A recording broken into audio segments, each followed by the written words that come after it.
Hi, Warren William here from Smartest Data. Live streaming portfolios and commentary on US equities every Monday around 12:30 Eastern, 6:30 p.m. in Europe. Had a bit of a disaster today, so we're 7:30 p.m. This video is created in partnership with FinScreener, and this is an extremely useful service to follow US equities. This is what I do. I perform backtests, create portfolios, and perform a variety of other tasks. Simple and convenient to use. The link is in the description below. If you wish to subscribe to FinScreener and follow me, please use it. As well as the online brokers eToro, FX Primus, and First Trade. So in the video this week, I will have a quick discussion of the US stock markets, what's going on as the indexes are approaching correction territories. A review of this week's portfolio, the 41st for 2023, and the portfolio construction process in FinScreener with my portfolios, and also using Access to monitor the investment universe, and also the watch list. Then go over a couple of stocks at the close. So that'll be Google, JP Morgan, and Goldman Sachs.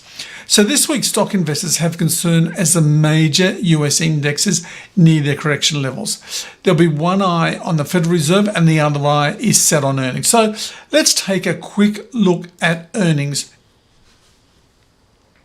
So here we are inside of FinScreener, and as we can see here, so we open up.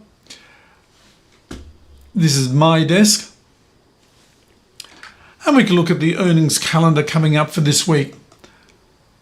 So they're the overall US markets. We can narrow that down to the S&P 500, and we can also narrow that down to the NASDAQ 100. If we go back to my desk, we can see what earnings have come out.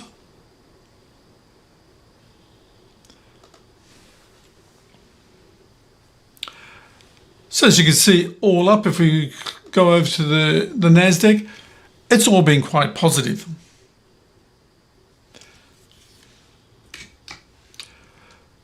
So this week in the spotlight will be McDonald's, Amgen, Caterpillar, Pfizer, Advanced Micro Devices, AMD, CVS Health, Humana, Qualcomm, Airbnb, PayPal, ANG, Apple, and Moderna, and finally with Starbucks. So there's a lot of big stocks to come out later this week. The FOMC will be meeting on Wednesday, and it's widely expected that the Fed funds rate will remain unchanged. The target Fed's fund rate will thus remain between 5.25% and 5.5%. But this is not the story, but I'm going to get to that a little bit later. Nevertheless, the key message or conclusion drawn from the FOMC will be if a rate hike will occur at the December 13th meeting, and will it be more or less likely? Now, a major question is in 2024, if or when rate cuts could start. Then what will be the catalyst? Well, the major catalysts to consider, they're all related, but they are falling inflation, a weakening economy, and then, of course, rising unemployment. The US economy really still remains strong. So, but last week the major indexes fell, which was largely due to the mega cap technology corporations, and Google led the way. The S&P 500 fell 2.5%, and it was down 4 out of the 5 sessions from last week. So Friday's closing price on the S&P 500 was more than 10% below the peak reached back on July 31, which was around about 4,590 points or so. Thus, the benchmark US's indexes are entering correction territory. So 11 of the sectors finished down. The utility sector was it's a classic defensive sector, and that was one of the ones which was actually up. So let's take a look at the utilities. So what's going on here? Well, you can sort of see here, this is a sort of an economic cycle and sector rotation. So you can sort of see that really the utilities should be starting to perform in late cycle. Now, there's a recession which has been due, but so far it hasn't occurred. Last year we had the weakness on the back of a potential recession. But anyway, it's a little bit difficult to say at this point in time. I think it's just a response to the drawdown in the overall indexes. So if we go back, the recent top performers have been energy, that was down 6% on the week. Communication services, and that lost more than 5%. And the top performer for 2023, technology, that fell almost 2%. A key drag on the S&P 500 index and the Nasdaq index, increasing bond yields, and at the long end of the market. The yield curve, this is a trend that is set to continue. The 10-year yields increased to over 5%, currently 5.3%. The yield on the 10 years was sitting at just around 4% only 3 months ago, and 3.5% 6 months ago. So it's a big concern out there. So there is a debate going on what the current data is showing, and does it warrant retaining short-term long rates at the current levels. Cuts in Fed funds rate are starting to be predicted and discussed. Whilst disinflation is a very faint emerging, but it is a very real risk. I don't think it's going to occur, but if it pushes too hard, this is what can happen. And the lead time between interest rates rising and the effect on the real economy is really between 3 and 6 months. The 25 basis point increase in the 10 yields over the past 6 months is a warning sign. Keep in mind, rising yields at the long end, this is not over. The idea of, say, persistent inflation, quantitative tightening, and the likelihood of the normalization of the US yield curve could push yields up a further 100 basis points from here, with yields peaking at around 6%. Not positive for equities, as the equity market risk premium will be likely to be around about 8%. More volatile stocks could have a 12% or so. So let's go over to this week's portfolio. The portfolio has 8 stocks. So let's quickly take a look into this week's portfolio.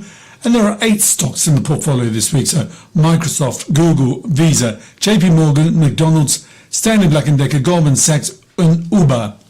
So if we look at the overall portfolio allocation, so we can see financials is up at 37%, technology up at 25%, and the other sectors, consumer cyclical, industrials, communication services, all at 12.5%. If you look at the earnings ratings, a strong buy is Goldman Sachs, sellers Visa, and a strong seller are the other stocks. So JP Morgan, McDonald's, Stanley Black & Decker, Google, Microsoft, and Uber. If we look down, the stock which is giving us the greatest degree of diversification is McDonald's. If we look by sector, so technology, 2 software companies, Microsoft, Uber. In industrials, Stanley Black & Decker. Financial services, Goldman Sachs, JP Morgan, and Visa. In the credit services, that would be Visa, the other 2 banks. Consumer cyclicals, McDonald's, and communication services is Google Alphabet. The stock with the greatest upside at this point in time is Goldman Sachs. The current share price is sitting around about $290, and there's a prediction that the stock by the analysts could go up to $406. So an upside there of 40%. If we look down to the dividend performance, no performance at the moment, but the dividend is 2.3% on the portfolio. Then on to Access, and Access is where we keep our database of stocks throughout the whole year. So we added a new one this week, which is Stanley Black & Decker. So we keep all our stocks in there. It's an extremely important part of how we manage our stocks. We're able to go back and see when various stocks were recommended. So here inside the watch list, and the watch list is basically our investment universe for all the stocks that have been recommended so far this year. So there's about 157, of course, with a new edition this week, which was Stanley Black & Decker. So you can look at various tabs up the top there. You can look at the fundamentals, technicals, price graphs, etc. to see how you'd like to slice and dice the investment universe. Let's go over to the individual. Okay, so you can see there the portfolio construction process. It's a simple sort of 10-step process that we do. So we look at the stocks we're going to pick. We do a screening via the final trades on CNBC, on the halftime report. We take those stocks, we put them in the portfolio, we mark them by market cap. Clearly this week we've got 2 big stocks in the portfolio, sort of Google, so that dominates the portfolio. So what we do is we take an average allocation. Anyway, let's go over to the first stock for this week, which will be Google. We'll come back and take a look inside a FinScreener at the end. Google, so the past 12 months is up 27%, year to date up 38.5%. If we look at the various valuation parameters, We can see that the forward PE ratio is currently sitting on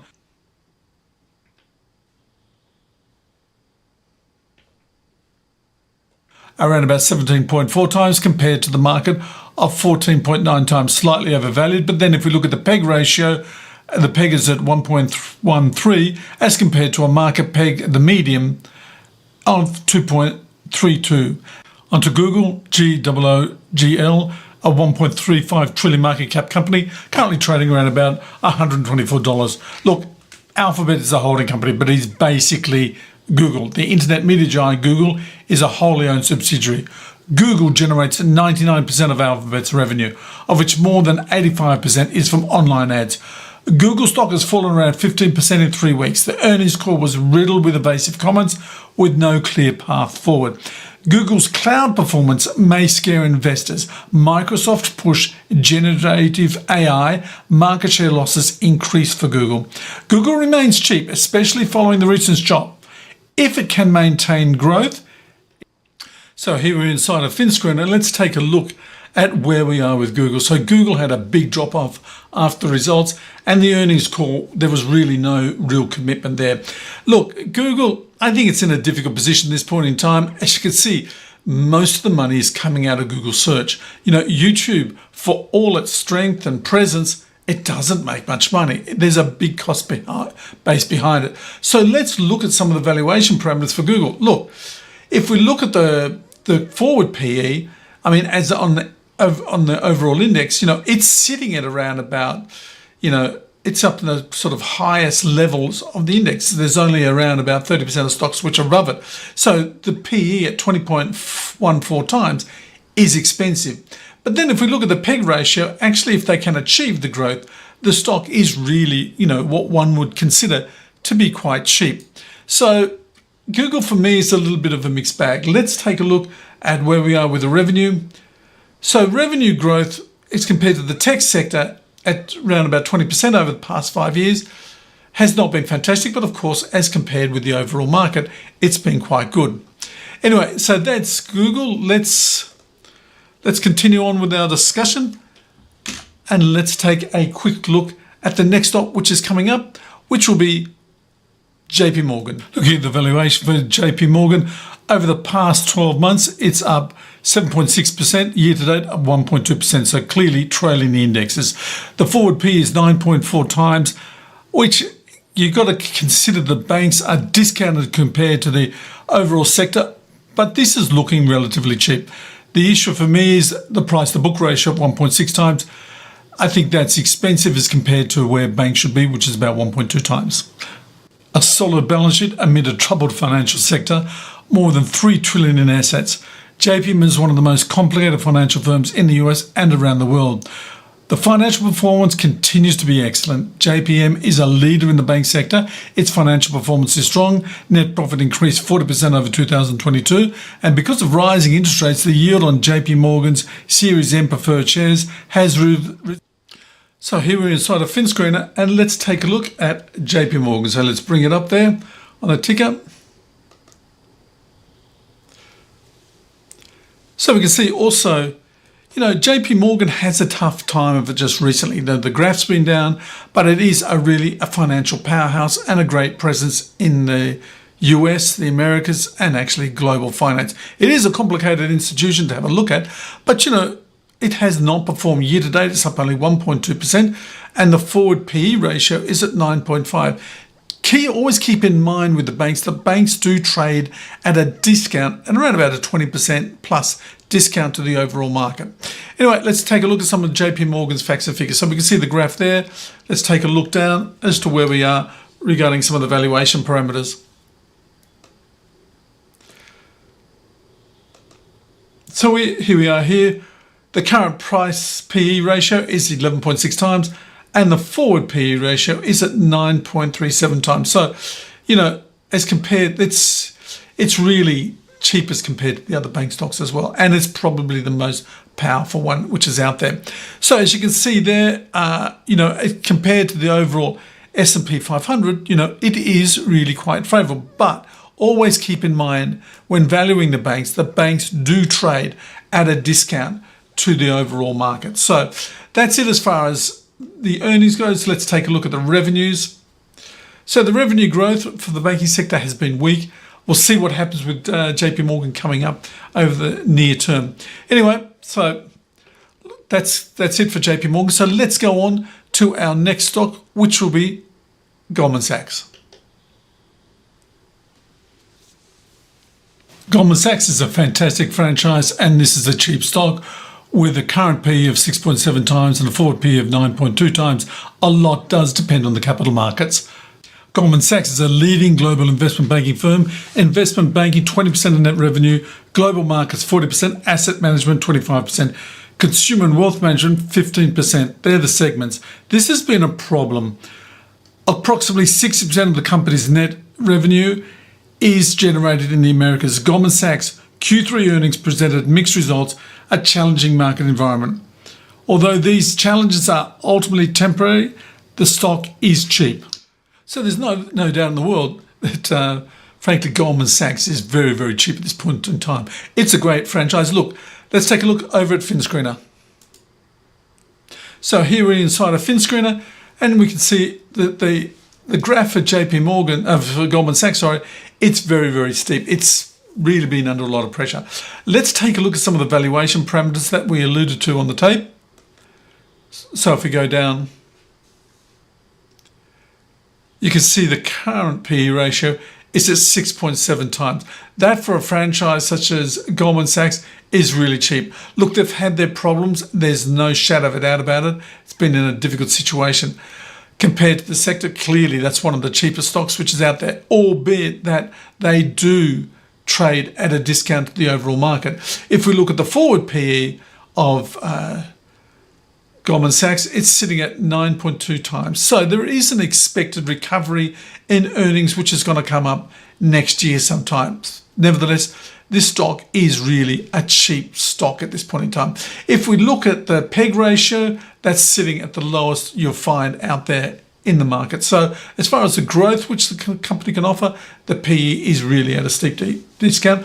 And one ratio which is important to look at regarding the banks, you saw there with JP Morgan, that was trading at about 1.6 times book. Goldman Sachs is trading at just over just under 1.1 times book. So this company is extremely cheap. Let's take a look at some of the earnings parameters. So earnings, it's been above JP Morgan over time. So we'll see what they can produce. There is a rebound which is expected coming up next year. So that's it for those parts. Let's look at the return on equity and ROAs. There's nothing, that has not been fantastic, which is why the stock has been severely discounted. Anyway, that's it for this week. So sorry about the disruption a little bit earlier. Anyway, so if you like the videos, please like and subscribe to the channel. It really does help. And also don't forget, if you wish to subscribe to FinScreener, the link is in the comments below. It really, to follow me, and it really would help if you could use the link. Okay, apart from that, there's also the online brokers, eToro, FX Primus, and First Trade. So see you in the next video, which will be next Monday at 12:30 Eastern or 6:30 here in Europe. Thanks a lot.